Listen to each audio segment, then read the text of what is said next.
pemirsa, Anda kembali menyaksikan Kominfo Newsroom. Pemirsa, rancangan Undang-Undang Kesehatan tengah berada di meja Dewan Perwakilan Rakyat mendapat sorotan tajam. Menteri Kesehatan Republik Indonesia Budi Gunadi Sadikin mengungkapkan bahwa RUU tersebut mendapatkan penolakan dari berbagai kalangan.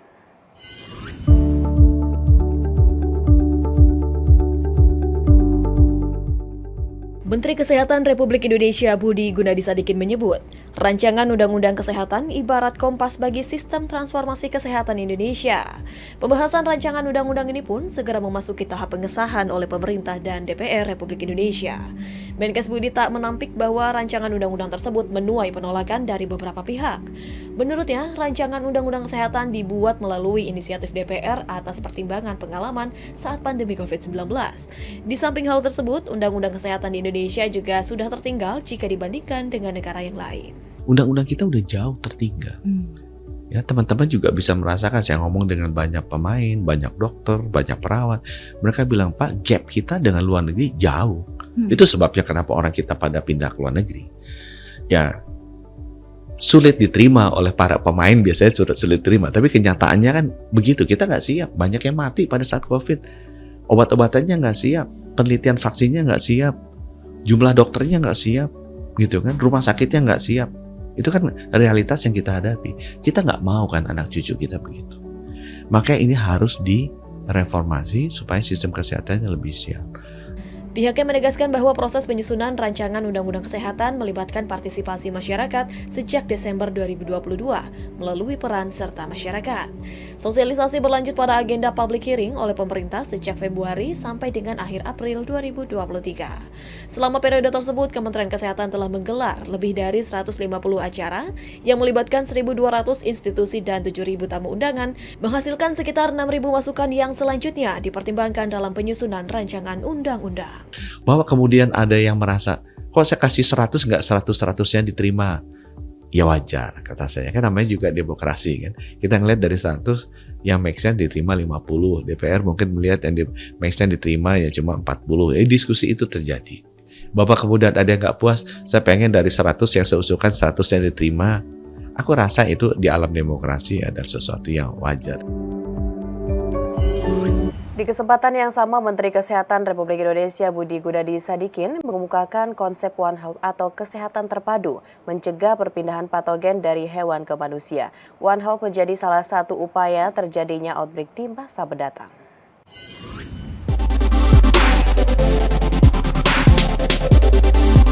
Dalam acara Podcasts, Menkes bicara mengenai rapor pandemik episode 14, Menteri Kesehatan Budi Gunadi Sadikin mengungkapkan satu poin penting dari terjadinya pandemi COVID-19, yaitu perpindahan patogen penyebab penyakit dari hewan ke manusia.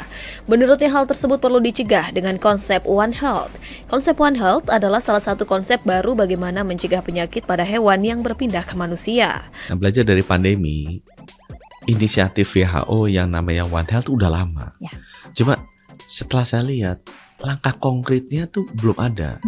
Dan juga masih terlalu konseptual tuh, belum bisa dieksekusi. Berdasarkan dinamika sejarah, pandemi telah terjadi lebih dari 10 kali di dunia, mulai dari wabah hitam atau Black Death, cacar, dengue, flu burung, flu babi, hingga Spanish flu. Dari hasil analisa, Menkes Budi menilai penyebabnya karena patogen dari hewan berpindah ke manusia berupa bakteri seperti TBC, parasit seperti malaria, atau fungi yang sudah sejak lama hidup di tumbuh-tumbuhan, di alam, dan binatang. Dengan demikian, diharapkan lompatan patogen dari hewan ke manusia dapat dicegah.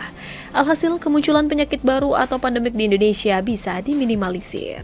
Kita identifikasi, kita tes, prioritas mana yang kemungkinan bisa loncat, itu yang mesti kita lakukan, persiapkan dari sekarang. Jadi jangan nunggu dia loncat. Itu intinya tuh One Health yang mau menjadi inisiatif di Indonesia, di ASEAN, dan kita dorong juga ke dunia. Beralih ke informasi lainnya, pemirsa, Kamar Dagang dan Industri Indonesia melakukan MOU dengan pemerintah Australia. Rencana aksi kerjasama tersebut berkaitan dengan kerjasama Critical Minerals untuk periode 2023-2025. Dalam rangkaian kunjungan kerja Presiden Republik Indonesia Joko Widodo ke Australia, pemerintah Indonesia melalui Kamar Dagang dan Industri atau Kadin Indonesia melakukan MOU dengan pemerintah Australia untuk mempercepat kerjasama dalam bidang critical minerals untuk periode 2023 hingga 2025. Kerjasama tersebut didukung dengan adanya semangat Economic Powerhouse yang diusung oleh Indonesia-Australia Economic Partnership Agreement atau IACPA, dan akan membidik pencapaian industri baterai dan mineral penting yang memberi nilai tambah, tangguh, dan berkelanjutan di kedua negara. Penandatanganan rencana aksi ini merupakan strategi untuk menangkap peluang dan mempertemukan pihak yang terlibat dalam sektor critical minerals dengan pihak yang mendukung pembiayaan demi terwujudnya kerjasama yang lebih konkret. Ketua Kadin Indonesia Arsyad Rashid menyebutkan, direncanakan pengusaha asal Australia akan datang dalam jumlah yang banyak ke Indonesia pada bulan September 2023, nanti sekaligus melaksanakan peluncuran rencana aksi yang akan dilakukan dalam kegiatan dialog tingkat tinggi tahunan. Diharapkan dengan adanya kunjungan tersebut dapat terjalin banyak kerjasama antara Indonesia dan beberapa pengusaha Australia sehingga mampu untuk meningkatkan investasi di Indonesia. Nah, harapannya dengan adanya perjanjian ini kita akan mempush perusahaan-perusahaan Australia dan juga perusahaan-perusahaan dari Indonesia khususnya untuk bisa bekerja sama dalam membangun critical mineral sampai pun processingnya, dari mulai miningnya sampai itu, dan ini sangat penting karena lithium menjadi kunci daripada salah satu komponen untuk membuat baterai. Nah, ini menjadi penting sekali. Namun selain itu, mineral lainnya juga yang dimiliki oleh Australia dan juga milik Indonesia, bagaimana kita bisa melakukan sinergi supaya bisa meng-create value yang baik untuk Indonesia dan juga untuk Australia. Menko Polhukam Mahfud MD mengungkapkan hasil kinerja Satgas TPPO pada tahun 2023, tepatnya pada bulan Juli. Menko Mahfud menyebutkan sudah ada sebanyak 698 tersangka TPPO yang ditangkap.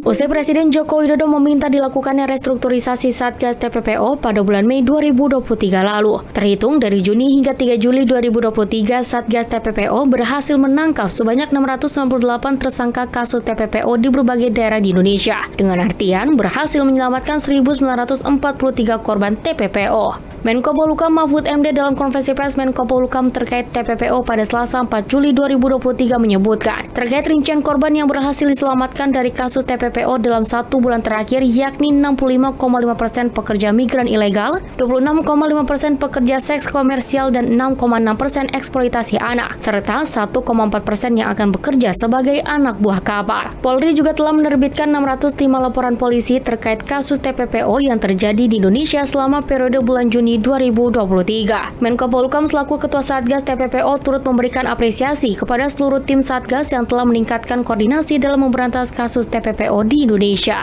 Berdasarkan data Satgas TPPO,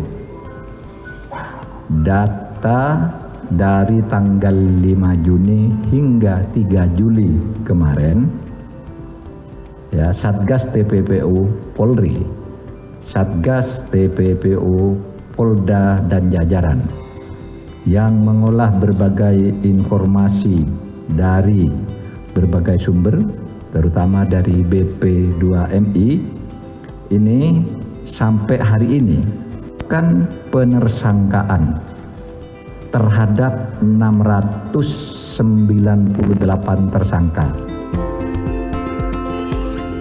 Pemirsa, setelah jeda kami akan mengajak Anda untuk mengulas lebih jauh potensi Parigi Motong bersama Bupati Parigi Motong Bapak Samsul Rizal Tambolo Tutu. Sesaat lagi.